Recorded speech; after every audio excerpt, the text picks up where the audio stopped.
उसमें किसी भी प्रकार की भावना जागृत हो सकती है। उस प्राणी की प्रवृत्ति प्रकृति के अनुकूल भी हो सकती है और प्रतिकूल भी। वैसे भी प्रतिकूलता के अभाव में अनुकूलता का ना तो मूल्यांकन है ना महत्व। अर्थात स्पष्ट है ब्रह्मदेव, दुष्ट शक्तियों का उत्थान हुए बिना दैवी शक्तियों का उत्थान भी नहीं होता। वे उभरती हैं तभी दुष्ट शक्तियों का दमन होता है। जगत में व्याप्त समय की गति के अनुसार देवों, दानवों और मानवों में संघर्ष अवश्यंभावी है। ब्रह्मदेव, अब तक आपने यहां आने का उद्देश्य प्रकट नहीं किया।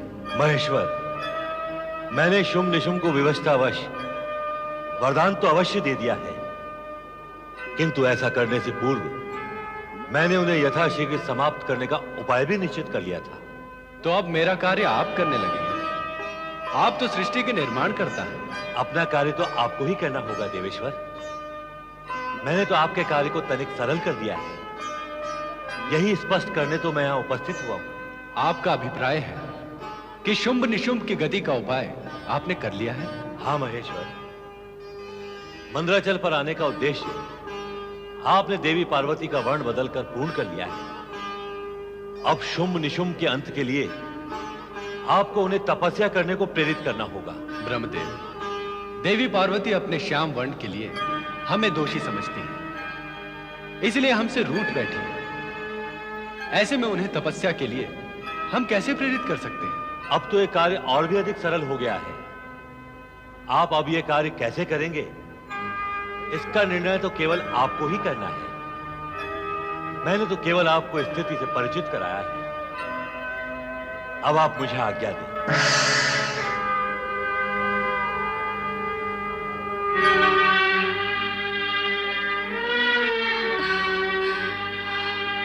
देवी पार्वती,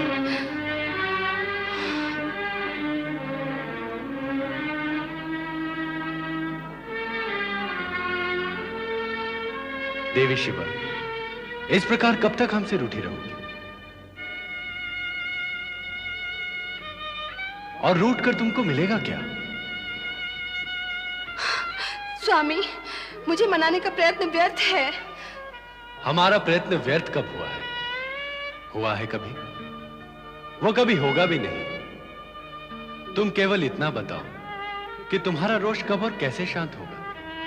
मेरा रोष तब तक समाप्त नहीं होगा जब तक आप मुझे पहले के समान गौरवर्णीय नहीं बना देते।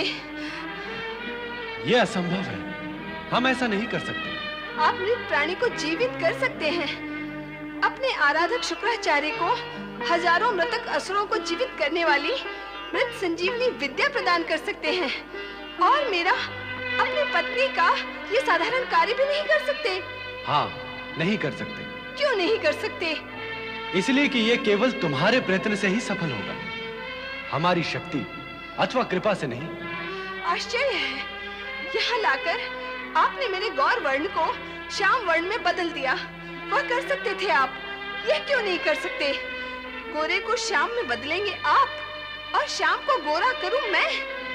क्यों करूं मैं? कैसे करूं? आप मेरे स्वामी हैं, मेरी सहायता करना आपका धर्म है। आप अपने धर्म से क्यों मुंह मोड़ना चाहते हैं? क्या हुआ है तुम्हें? ऐसा प्रतीत होता है कि तुम्हारे तन के साथ साथ तुम्हारी बुद्धि भी काली हो गई है। तुम यदि हठ करना जानती हो तो हम भी हठ योगी हैं। अब हम तुमसे कुछ नहीं कहेंगे, वही करो जो तुम्हारे मन में आए।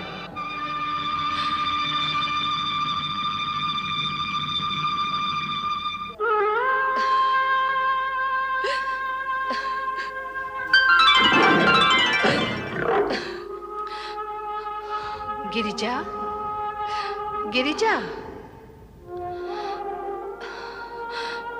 माँ आदिशक्ति। गिरिजा, क्या इस प्रकार रोना सुबकना तुम्हें शोभा देता है? तुम शक्ति का अवतार हो। एकमात्र दृष्टि विक्षेप से तुम इस जगत में प्रलय मचा सकती हो, फिर अचानक तुम इतनी अबला कैसे हो गई?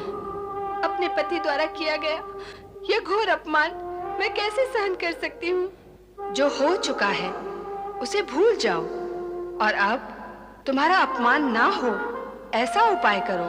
क्या है वो उपाय? जहां अपमान होता है वहां तो स्वाभिमानी को एक पल भी नहीं ठहरना चाहिए।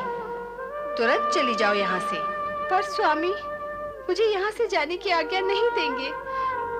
क्या उनकी आज्ञा के बिना यहाँ से जाना उचित होगा? भोलेनाथ अंतर्यामी हैं।